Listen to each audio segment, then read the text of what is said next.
नमस्कार, मी जेनकेश कंपनीतर्फे आपलं स्वागत करतो. आपल्यासोबत आहेत साखरा येथील प्रगतशील कास्तकार नारायणभाऊ इंगळे.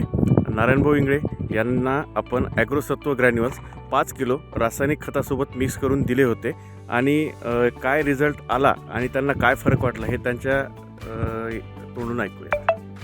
नमस्कार नारायणभाऊ. आता हे कॉटनला तुम्ही हे जे खताचा डोस दिला, याच्या आधी आपल्या कॉटनची कंडिशन काय होती?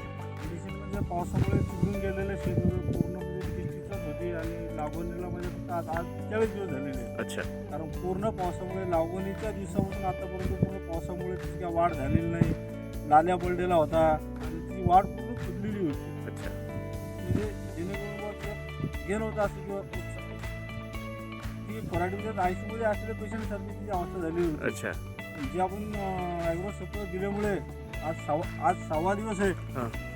6 दिवसामध्ये पूर्ण अशी हिरवीगार पडली आणि हिरवीगार पडून ब्रँचेस केला आणि पानं नवीन हे केलं, हिरवीगार पडलेले. असं आता तरी असं वाटतं किंवा पराठीची सोय करायला आपल्याला काही हरकत नाही. म्हणजे ॲग्रोसत्व ग्रॅन्युअल्स मी आपली 6 किलो दिलेले, 5 किलो आणि 1 एक्स्ट्रा दिलेले, 6 किलो दिलेले. अच्छा. 14 खतामध्ये आणि 6 दिवसामध्ये असा एक इफेक्ट वाटला की बा याच्यानंतर आता पराठीवर आपला खर्च करायला काही हरकत नाही आणि हिरवीगार पण पडलेली आहे आणि तिची वाढ पण झाली. अच्छा. पहिली ही अशी कंडिशन होती पूर्ण लाल आणि होते आणि त्याच्यानंतर 6 दिवसामध्ये पूर्ण हिरवीगार पडून फुटवे फुटत आहेत. नवीन पालवी फुटली. अच्छा. तर तुम्ही समाधानी आहात?